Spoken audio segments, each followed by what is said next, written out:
Hello and welcome to our daily sketching routine. It is Tuesday, October 28th, 2025, and today's topic will be how to develop these sketches from yesterday's video. But before we begin, welcome back if you're returning and welcome if you're new to the channel. I sketch and post every day and I use a timer to stay focused and to build a habit. I'll start a 10-minute timer. So yeah, I'll link to yesterday's video, and this is it's a deep dive. So yeah, there's more details in yesterday's video, but I did work on it for maybe 30 minutes, 45 minutes, but from yesterday's video. So first thing is I'll put a picture of what this looked like from yesterday's video, because I like to do that to let you see it. And then I looked up references, which I already had some like medieval towns and stuff like that. So then I just added details, but I want to show the before because that was from imagination, and just to show like that approach. And I like it because I feel like it has more of my ideas, and then it kind of has like an inbuilt style. But then when you look at reference, you can kind of combine the things. And so that's what I ended up with. And just before we start sketching today, I wanted to talk about kind of like different approaches to developing it. So this is just copy paper. I like it though. I mean, it looks pretty good to me. If you look at this, so something like this, but yeah, I'll just kind of show you. I can see through that, and same with this. I can kind of see through it.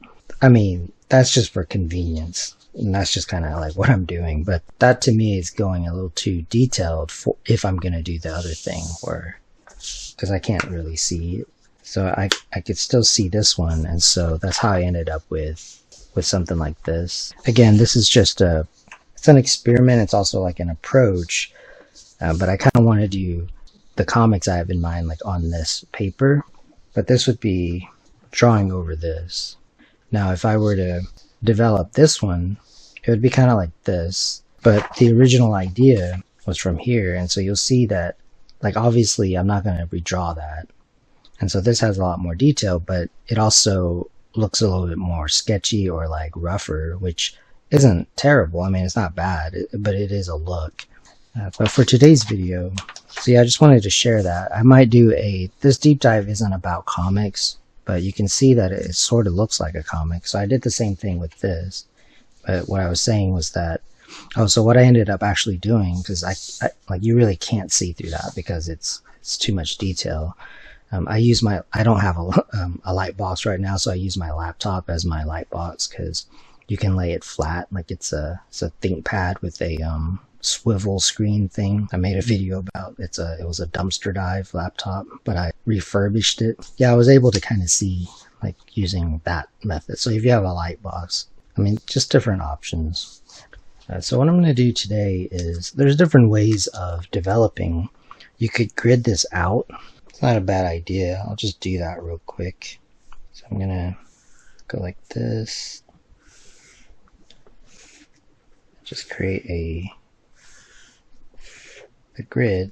So I've decided, for example, that I'm not really going to detail this much more than this. And I'm going to find sort of the midpoint. So let's say that that's about the midpoint. And this, same with this is the midpoint. So that kind of gives me an idea already. And then you can do another one if you want. You can find another midpoint. It's up to you.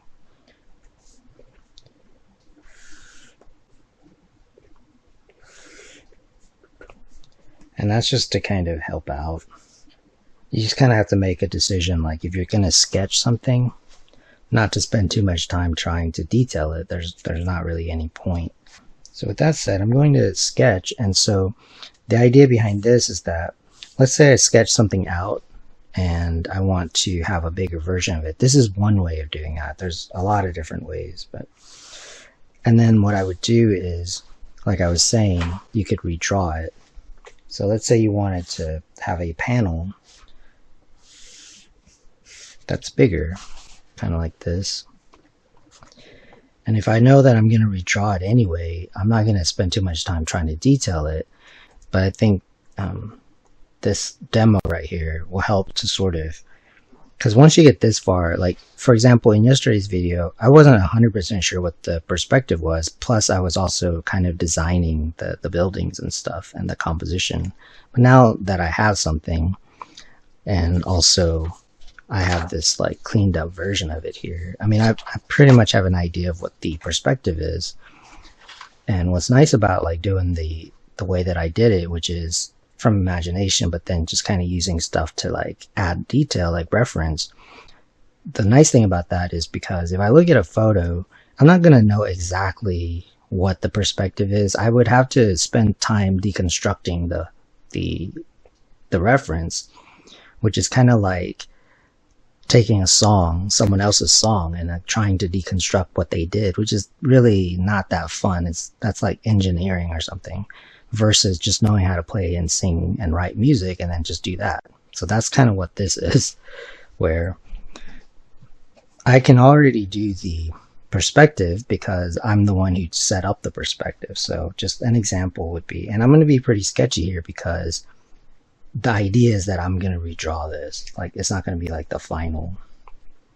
So with that in mind, I'm going to go ahead and just put down like the grid, since we went through the trouble of having a grid. So I'm just going to put down a grid, because that's the proportion right there. And a grid method is good for many things. This is just an example. And then that sets up like the figure, because I already know, for example, that the figure is like right here. And so that already helps me. See? So I already know the proportion of the figure. So I'm just being sketchy because I'm just having fun with this. But like, notice the proportion is the same.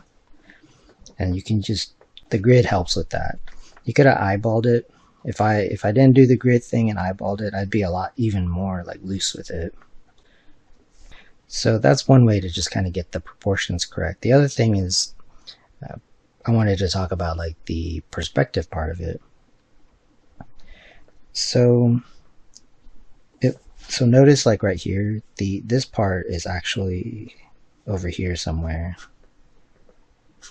See, I'm just kind of going off of the shape and the proportion, and it matches. That's how you do that. If you eyeballed it, it would probably be off. That's why a grid is kind of helpful for, like, I didn't use a grid for this, for example. Now some people would grid like a reference. Yeah, that's if you're copying it, but it was from imagination anyway. But now we're wanting to be a little bit more precise. So this tells me the perspective right here. So that's the vanishing point, and then it's going somewhere up there also. And I don't have to do all the vanishing points because I figured it out like right here. Like if it looks okay or not. Like it looks okay to me. Just like if I clean it up, like it works for me. And also I was like, when you look at reference and stuff, it's fine. Because you could do more kind of formal, but the thing is, most buildings aren't perfect like that anyway, like in life. This is partly just going off of the grid. I'm just using that grid just to get the shape. So for example, in this square right here, you get this shape. And yeah, I'm keeping in mind kind of the vanishing points is going up there somewhere. So this grid looks like it's sitting right here. So you've got this one. So you can see there's no point in being too detailed here. And that way I can just be sketchy here. Unless you think that's going to be like the final product. So this square has this, because this one has nothing in it. And then you have like this tree shape. And yeah, if there was like a ton of detail, it'd be a little bit harder to follow. And then, so this is the middle. That's this part. You got this in this square right here.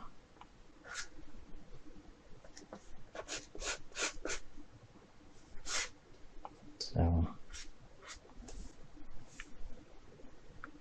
again, it depends on how precise you need it to be. This is like the basic look of it right here. And then like on this line, this person, and then they're like right here. Like,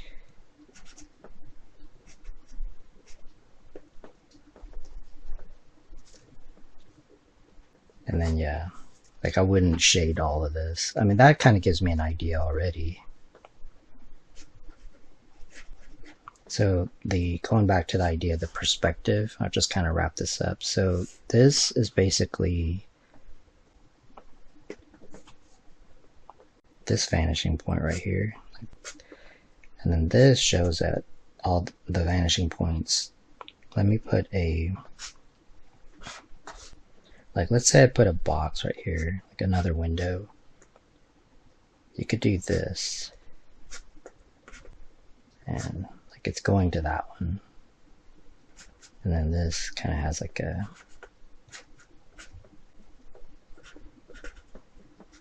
it's sort of going to somewhere up here. And they can go to different ones depending on how it's built.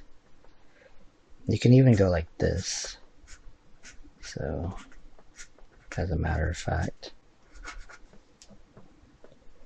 I'll put another one right here.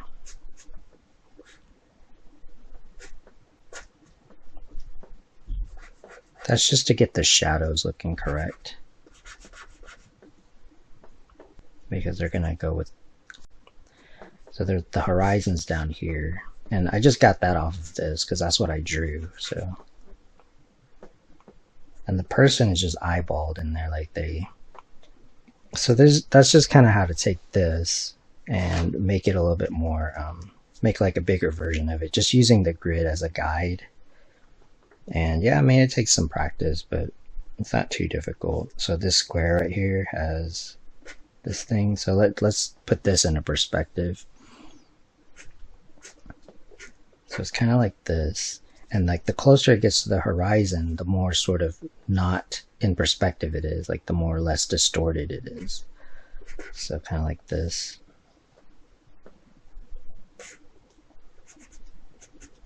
So I wouldn't put a lot of shading on this. I would just use it to get the outline and like the perspective and everything. So if there's windows, I'm just gonna place them. I'm just going off of this. I'm just gonna go ahead and place them. And so the important lines really is this. That's basically the horizon.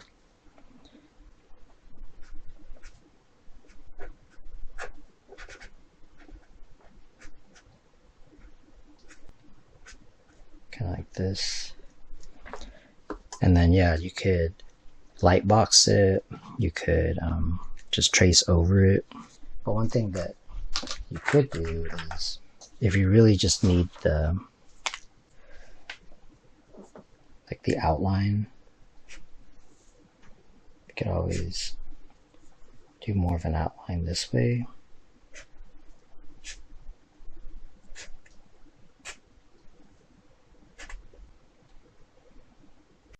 And just get these shapes.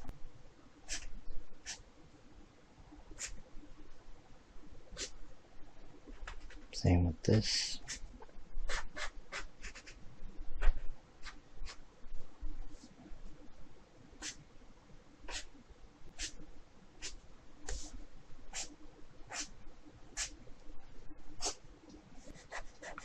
I mean, there's a difference between tracing something, which is what this is, or what I'm about to do, and knowing how to draw it. I mean, tracing is just it's really meant for learning and for convenience, and also for, you know, like doing certain things.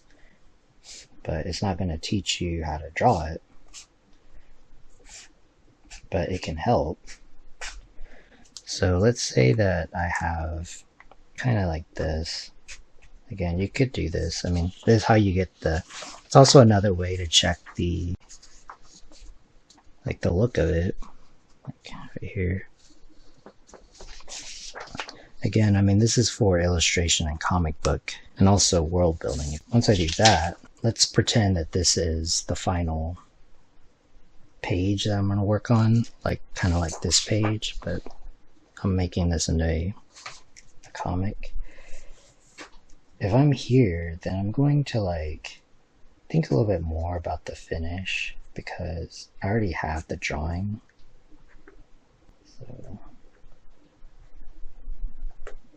So I'm kind of thinking about the look of it already, because I'll wrap this up. So this way I can have more of the finished look.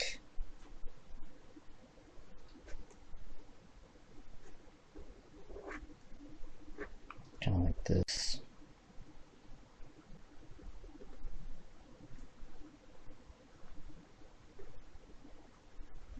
So this is where I actually would make it look nicer. And I mean, there's a lot that can change by the time you get to like the detail. So it's just like one way to develop that. But yeah, those are just some ideas I wanted to share with you. So I'll continue this. I want to thank you for joining me for our daily sketching routine. And if you enjoy these videos, please support the channel. I appreciate it. And until next time, keep on sketching.